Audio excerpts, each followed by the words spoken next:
Movie and Music Network, offering underground, pop, and esoteric cinema.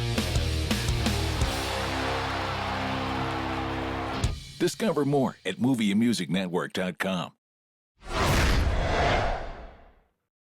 During World War II, computer scientist Alan Turing and his group of codebreakers work at a top-secret facility in Bletchley Park. If you really want to solve your puzzle, then you're going to need all the help you can get. Joined by intellectuals, mathematicians, linguists, and others, they work on breaking the Nazi Enigma code. I like solving problems, Commander. And Enigma is the most difficult problem in the world. But the war wouldn't be Turing's only struggle in The Imitation Game.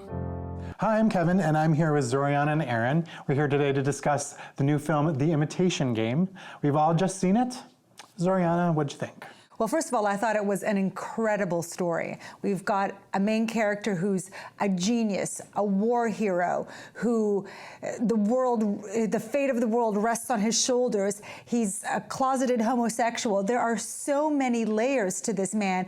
It ends tragically. It's suspenseful. It really has all these wonderful elements put together, anchored by a superb lead character in Benedict Cumberbatch. It's surprising that not a lot of people know about him or knew about him before a couple of years ago. I didn't either. I mean, the man pretty much invented the computer for all intents and purposes. And it was named after somebody he was in love with. I mean, figure that out. Yeah. I thoroughly enjoyed it as well. I appreciated that it had a very loose structure. It had 3 different time periods in which it took place, and it floated in and out of these time periods very well. I thought, you know, sometimes when you have a movie like that, it can be kind of clunky. You spend too much time in one time period, not enough time in another. But I felt like it flowed very well. The character is very interesting, very unique. There's a lot of elements to him, like you said. It's pretty much got all of the components for a Best Picture. You know what I was impressed with was Graham Moore, who wrote the screenplay.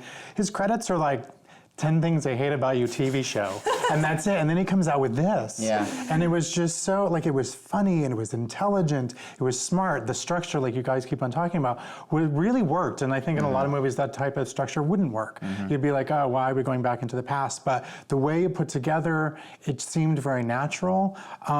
I felt like the whole thing was very cinematic, even though it was, you know, a biopic, and it just seemed very, you know, we are going to tell this particular story, but there was the theatricality to it. Congratulations. My warmest welcome to His Majesty's service. If you speak a word of what I'm about to show you, you will be executed for high treason.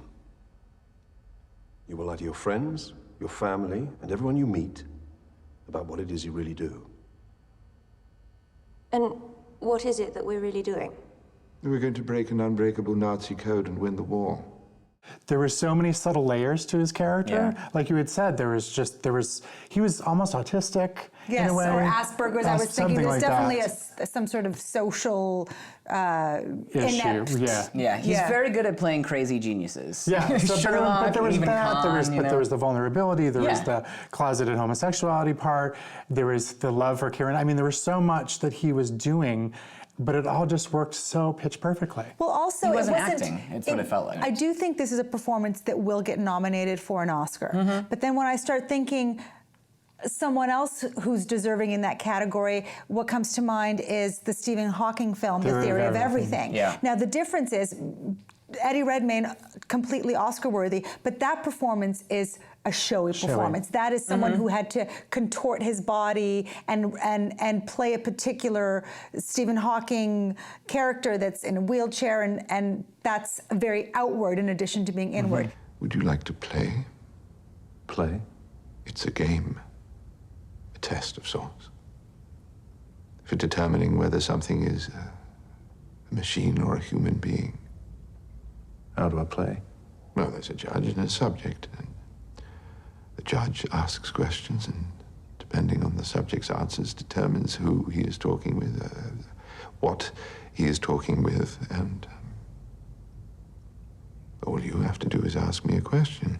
This is such an important part of history that we didn't know for 50 years. They didn't reveal it for 50 years. They couldn't. Right. They just couldn't. So that's, Yeah. I mean, in that alone, people should be flocking to see it just out of that curiosity. But I think it will help people understand the gay rights issue. I think they'll understand war a little bit differently because there was I'm not going to reveal anything, but there was that decision that they had to make. That was a hard Playing decision God. to make. There was a lot of suspense in the story. Yeah, it was a fascinating movie. Yeah, and Morten Tyldum, the director, kind of stays out of the way. I mean, to me, it felt like a very story-driven film. I mean, it was beautiful. It was beautiful. And there are artistic moments, are visually artistic moments. But for the most part, I was sucked into it because I was interested in what was happening to the characters in the story. So I think he did a great job in accentuating that, but it's not like an auteur, visual thing. I want to talk about the feel of this film because to me, it felt like a classic, timeless movie. It feels very traditional, but with the 3 timelines, it gives it a little twist on the traditional biopic. This is a cinematic movie where the pieces flow and move just like Turing's machine. See it. This is a fascinating story anchored by a brilliant performance in Benedict Cumberbatch. See it. The Imitation Game doesn't have to pretend to be great. It just is. So I say see it. Cheers to Alan Turing. And Christopher. This one's for you, Shawnee.